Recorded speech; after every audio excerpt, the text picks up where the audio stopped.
아모스는 예루살렘 남방에 있는 유다 산악지대의 한 성읍인 드고아 출신 목자로서 목자이자 돌무화가 재배자입니다. 학자들은 그를 단순한 시골의 농부가 아니라 다른 목동들을 데리고 있던 목장주이자 많은 목축들을 거래하는 상인으로서 이스라엘과 그 주변 나라들을 오갔던 사람이라고 봅니다. 이 시대에 북왕국 이스라엘은 여로보암 2세가 다스리고 있었고 이스라엘의 가장 큰 번영과 안정을 이루던 시기였습니다.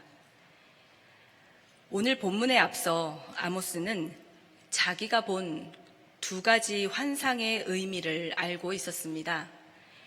그는 이스라엘에 내려질 재앙을 내다보며 하나님께 재앙을 거두어 달라고 호소했고 하나님은 아모스의 간구를 받아들이셨습니다. 하지만 오늘 본문에서 세 번째 환상을 통해 하나님은 아모스에게 물으셨습니다. 내가 무엇을 보느냐? 히브리어 라는 드러내 보여주다라는 의미와 함께 계시하다, 알려주다라는 의미를 갖습니다. 이 단어는 단순히 시각적인 요소만 나타내는 게 아니라 청각적인 요소도 포함하는 포괄적인 의미를 갖습니다. 여느 때처럼 아모스는 하나님이 보여주신 환상을 보고 있었지만 하나님의 물음 앞에서 그는 본 것을 해석하거나 간청하지 않고 대답합니다. 다림줄입니다. 다림줄로 번역된 히브리어 아낙은 구약 성서에서 이곳에서만 유일하게 나타납니다. 그 의미를 분명히 하기도 어렵습니다. 다만 아나크는 주석이나 납을 뜻하는 아카드어 아나쿠와 유사한 발음을 가집니다. 당시의 납은 벽의 길이나 넓이를 측량할 때 사용되었는데 7절에서 쌓은 성벽 곁에 서신 주님의 손에 들려 있었던 아나크를 아나쿠와 연관지어 결함을 가진 벽, 이스라엘을 측정하는 다림줄로 번역한 겁니다. 하나님은 이 다림줄을 나의 백성 이스라엘의 한가운데 들이워 놓겠다고 말씀하십니다.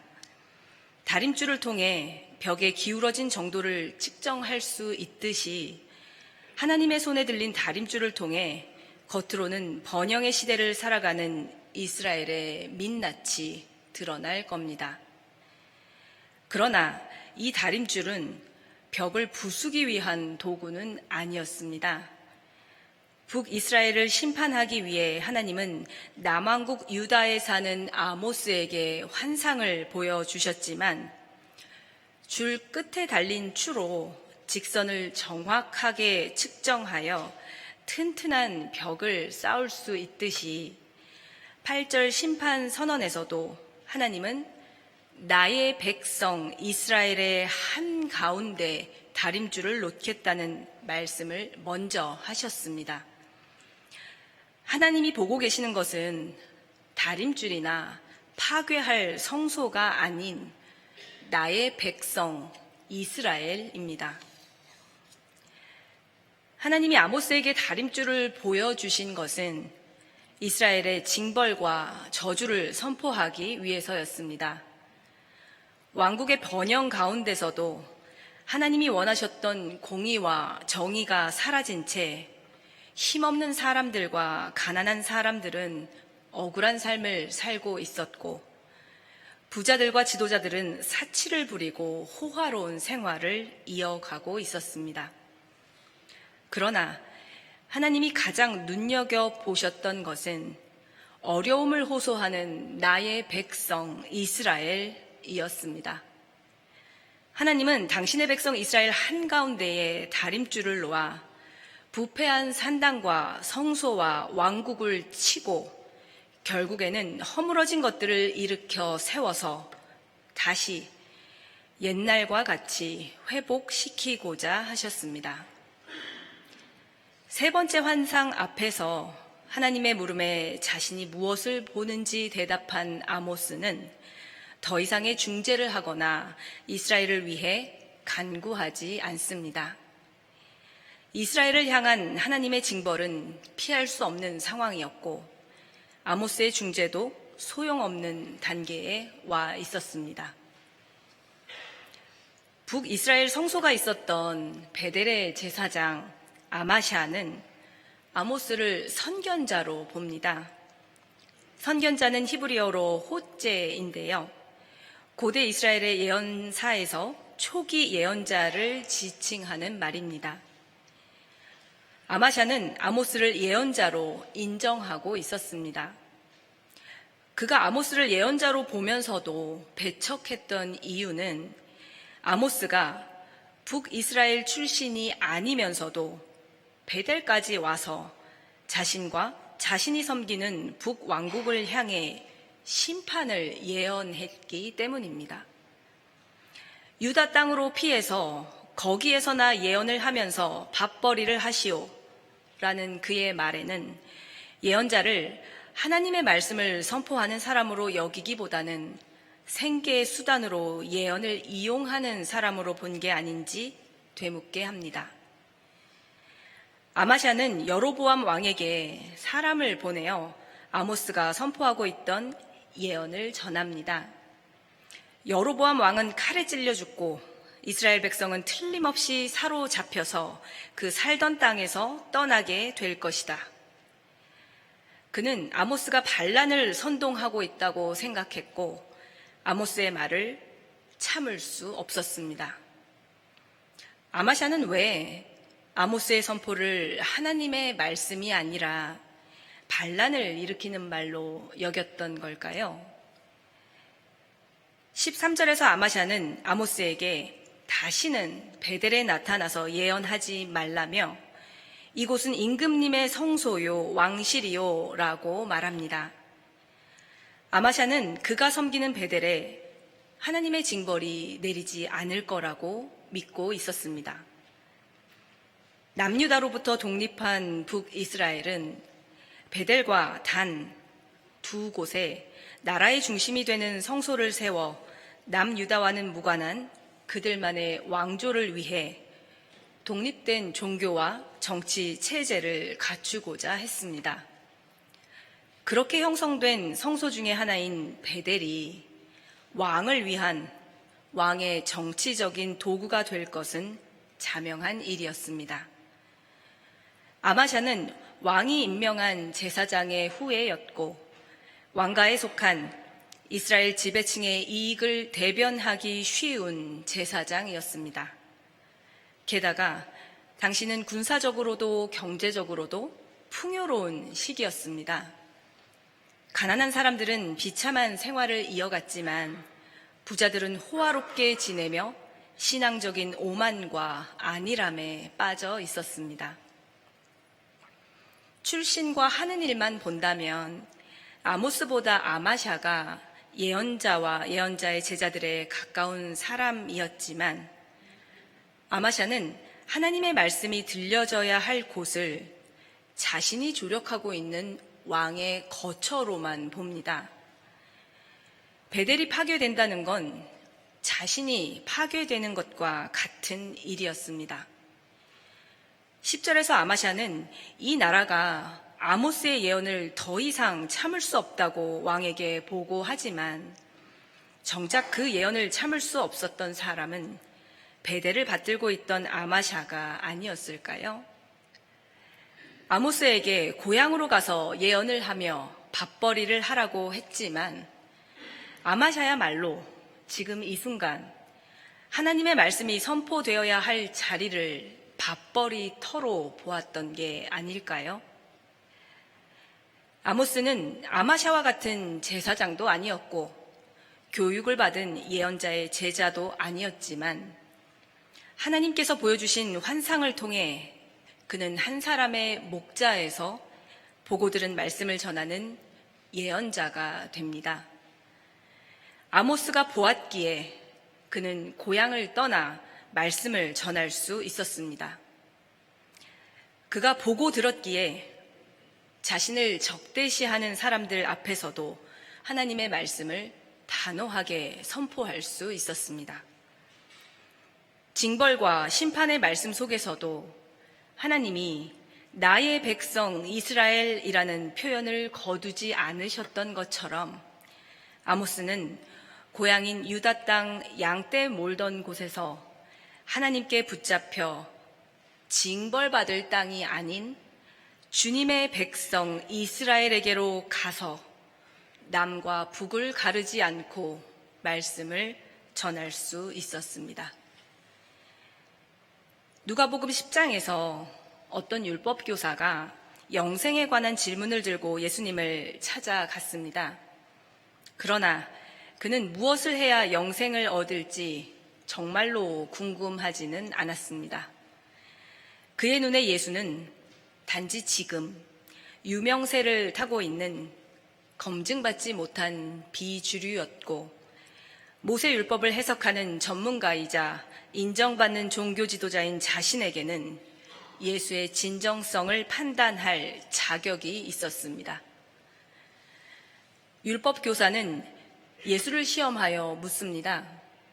선생님, 내가 무엇을 해야 영생을 얻겠습니까? 그는 영생을 행위에 대한 보상으로 받아들이면서 동시에 죄 인식에 대해서는 침묵합니다. 숨김없이 자기 의를 내세우는 옛 유대교의 방식이 그의 태도에 반영된 겁니다. 당시 유대인들은 배타적인 신앙심과 함께 인류에 대한 증오에 사로잡혀 있었고 선민의식으로부터 오는 자기 의와 교만에 빠져 스스로를 이방인과 구별하였습니다. 그들이 가진 율법은 언뜻 이방인을 포용하는 듯 보였지만 실제로는 철저하게 구별된 적대적인 규칙으로 작용하고 있었습니다. 율법에 무엇이라고 기록하였으며 너는 그것을 어떻게 읽고 있느냐? 예수님은 율법교사가 가장 잘 알고 있는 율법에서 그가 어떤 대답을 가지고 있는지 물으셨고 그는 전문가답게 신명기 6장 5절과 출애굽기 19장 18절 말씀으로 정답을 이야기합니다. 예수께서는 그의 대답을 인정하였습니다. 그런데 이때 율법교사는 자기를 옳게 보이고 싶어서 다시 묻습니다. 그러면 내 이웃이 누구입니까? 이 질문에 예수님은 오늘 본문인 비유 이야기 하나를 들려줍니다. 예루살렘에서 여리고로 내려가던 어떤 사람이 길 위에 쓰러져 있었습니다. 그는 강도들을 만나 거의 죽게 된 채로 버려져 있었습니다. 3명의 사람이 각각 그 길에 이릅니다. 어떤 제사장이 그 사람을 보고 피하여 지나갔습니다. 어떤 레위 사람도 그 사람을 보고 피하여 지나갔습니다. 그러나 어떤 사마리아 사람은 그를 보고 측은한 마음이 들어서 가까이 갑니다. 상처를 싸매주고 짐승에 태워서 여관에 데리고 가서 돌보아 주었습니다. 3사람 가운데 누가 강도 만난 사람에게 이웃이 되어 주었다고 생각하느냐? 비유 이야기 끝에 또 한 번 질문을 받은 율법 교사는 이번에도 정답을 말합니다. 자비를 베푼 사람입니다. 3사람 모두 강도 만난 사람을 보았지만 제사장과 레위 사람은 피하여 지나갔고 사마리아 사람은 그에게 가까이 갑니다. 피하여 지나가는 것과 가까이 다가가는 행동의 차이는 어디서 비롯되는 걸까요? 2사람과 달리 성경은 사마리아 사람이 그를 보고 측은한 마음이 들었다고 합니다. 그렇다면 제사장과 레위 사람은 그를 보고 측은한 마음이 들지 않았던 걸까요? 무엇이 우리로 하여금 곤경에 처한 사람을 피하여 지나가게 하고 또 무엇이 우리로 하여금 그에게 가까이 가게 하는 걸까요? 제사장 레위 사람과 사마리아 사람 사이의 간극은 얼마나 될까요? 제사장과 레위 사람은 피 흘리고 죽은 자를 만지면 부정하게 된다는 정결법을 지키기 위해 이 강도 만난 자를 만지지도 않고 피하여 지나갔습니다. 그들은 그것이 하나님의 율법을 철저히 지키는 것이라고 생각했습니다. 정결법을 지켜온 그들의 투철한 율법 준수가 가장 크고 중요한 하나님 사랑과 이웃 사랑을 눈으로 보고도 피하여 지나가게 했던 겁니다. 요셉이 죽고 그 시대 사람들이 다 죽은 후에 이집트에는 요셉을 알지 못하는 새 왕이 세워졌습니다. 이집트 사람들은 인구수가 많았던 이스라엘을 몹시 싫어했고 혹독하게 부렸습니다. 이스라엘은 고된 일 때문에 탄식하며 부르짖었고 그들의 부르짖는 소리가 하나님께 이르렀습니다. 출애굽기 2장 25절에서는 하나님이 이스라엘 자손의 종살이를 보시고 그들의 처지를 생각하셨다고 합니다.